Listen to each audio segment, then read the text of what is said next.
This video is sponsored by FilterBuy.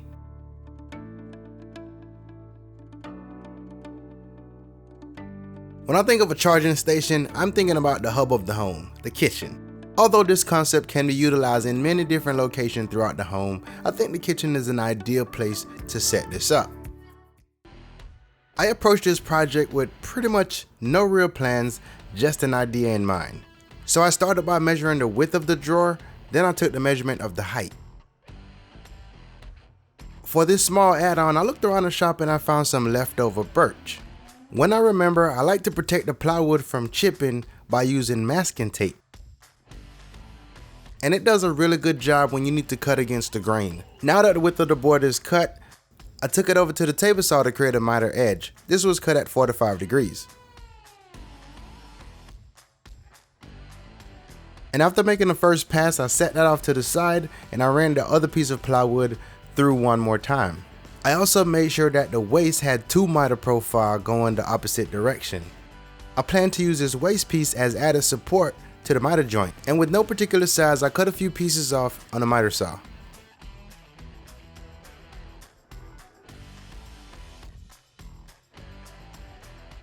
To start assembling this together, I lined up the two large miter pieces with the miter edge facing each other, then applied wood glue. Normally I would add a few nails to hold it together, but I want this to be neat and the wood filler I use don't really stain that well.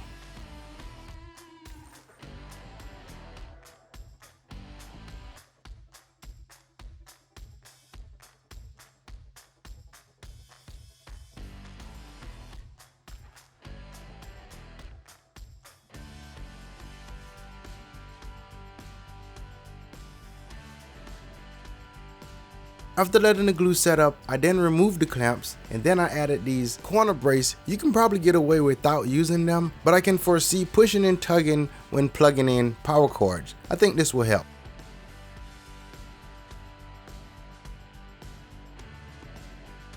I then marked the location for the recessed outlet. I placed it in the middle because I felt like it looked better there. However, here's a suggestion. Knowing that storage is a premium for most, you can divide the storage into two, put the outlet on one side and then utilize the other side for your utensils or whatever else you want to store. To cut out the opening for the outlet, I started by drilling two holes. The hole needs to be big enough for a jigsaw blade to pass through.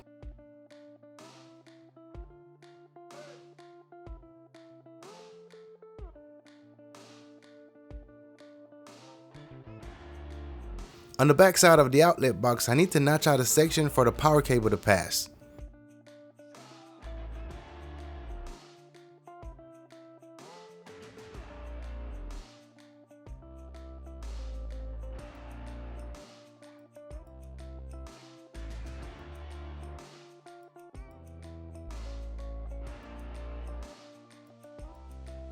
So to get ready for finishing, I need to sand this down and I'm going to use 120 grit sandpaper. And as I'm doing that, here's a message from today's sponsor, FilterBuy. So if you happen to have a central vac system in your house, then changing the filter is an ongoing process. I would like to consider myself a pretty busy person. So the AC isn't one of the things I touch on the day to day. I actually have it running on a schedule. This really depends on how your system operates. Every 3 months, my T-stat let me know that it's time to change the air filter. We're all busy, so it's easy to forget, and a clogged filter can make your system work hard to give you that cool air, which then results in a higher energy cost. And here's where FilterBuy come in. They make the process really simple. It's as simple as picking a day that works for you and your system and never have to think about a filter again. When you need it, it just shows up and you know it's time to change it. With over 600 filter sizes, including custom ones, to ensure you get what you need. To learn more about this, be sure to check out the link down in the video description, and by clicking that, you'll let them know it came from me. And now back to the video. I knew right off the bat that it would be difficult to match this perfectly to the color of the drawer. I even took one of the shelves with me and I still had a hard time matching. So the next best thing was to make it contrasting.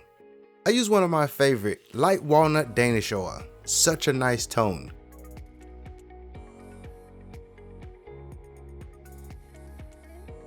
One thing we don't want is the devices sliding around when you open a drawer.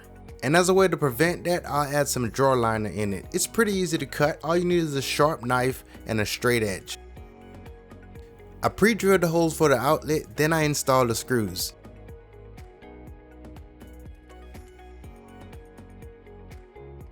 I also added 2 air brackets towards the back, one on each side. This should prevent the outlet box from being pulled forward. Before taking the junction box in the house, I assembled it first. For someone that has done electrical before, it's not hard, but it can be terrifying if you're not comfortable with it. But don't be afraid to ask for help or seek an electrician. So here's the parts that I use for this electrical setup. You'll need a wire that's called 14-2. You'll want to grab a 4-inch metal box and a cover plate, along with a clamp connector. I want the electrical wire to be hidden and not exposed. I knocked out the center hole in the back, then I installed the clamp connector.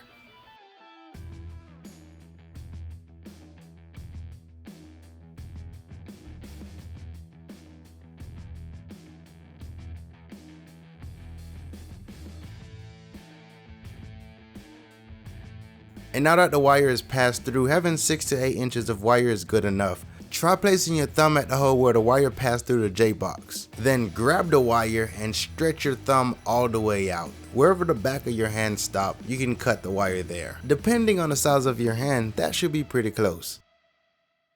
Now strip the wires and prep them to be connected to the outlet.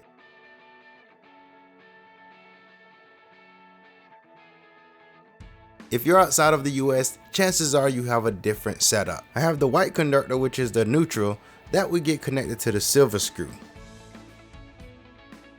Now connect the ground to the green screw, or the bare wire. And finally, connect the black wire to the gold screw. Now you'll need to remove all the screws from the cover, the box, and the outlet.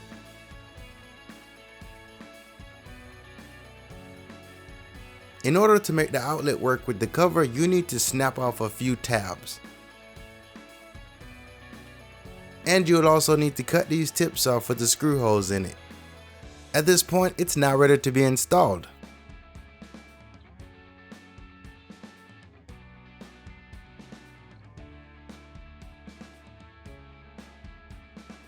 Before going in, identify the room that you're going to be working in and turn off the breaker. So this is our outlet, the one that I'm trying to get to. So basically we want to fish a wire from here right down to here somewhere. And the goal is to try to keep it in line. This way, it's an easy job. I just need to drill a hole big enough so I can pass the connector on the back of the junction box through the cabinet.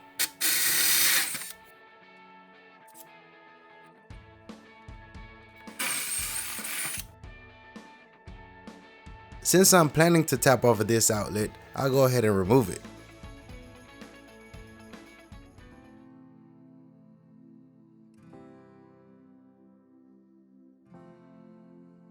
Now this is totally not needed, but I really wanted to take a look in this wall. I've had this for quite some time now, and this is the first time I remember to actually use it. If you're not familiar with this, it's a borescope, and it allows you to look inside of a hole or a wall and see what's going on in there. So if you take a look at the far right hand corner, there's a hole there, and it's really bigger than normal, which is a good thing because now I can pull my wire through it. So I'm just going to take a pull wire and then force that down the wall with the hopes that I can hook it with my fish tape and pull it out.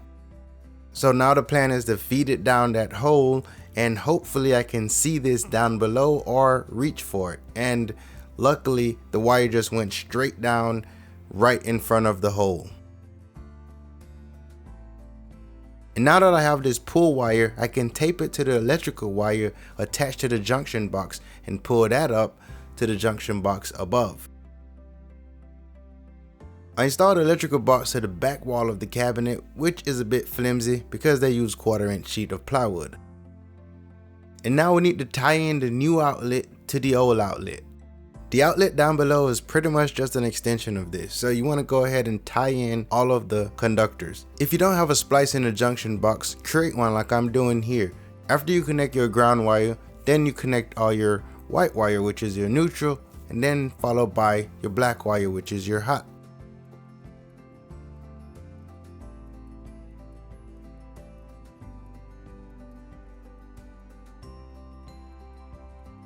Now clean up the wire, place them back inside the junction box, and then reinstall the outlet.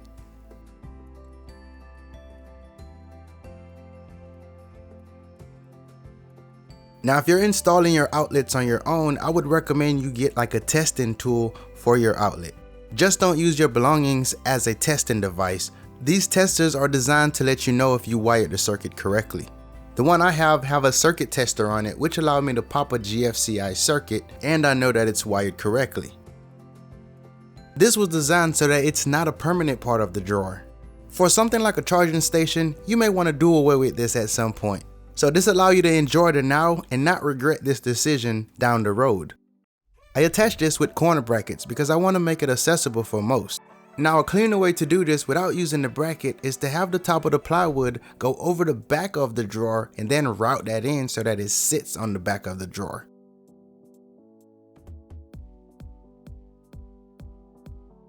Because I didn't have a plan, I made the box a bit deeper than it could have been. Realistically, it could have been half the size. Now this is still something that I can fix, but I really don't want to mess with this before I get the video out, just in case I have an oops. Another thing you could do here is also, right where I have the tape at the bottom, is just cut out this section just so you can feed some of the excessive cable in there. When you think of a charging station, some of the first things that come to mind is a phone, a tablet, or a watch. Realistically, you could charge whatever fits, whether it's your computer, your mouse, any mouse, or even a battery pack. I really love this idea because I don't have to plug in my phone. I can use a wireless charger and it's right here, something that I wouldn't want on a kitchen countertop, and just place my phone on it. So that is it for now. If you're new around here, be sure to subscribe to the channel. Ring that bell thing. It will let you know when I upload a new video and you may not want to miss some of those. Until next time, I'm Glenn, your host. I will see you then.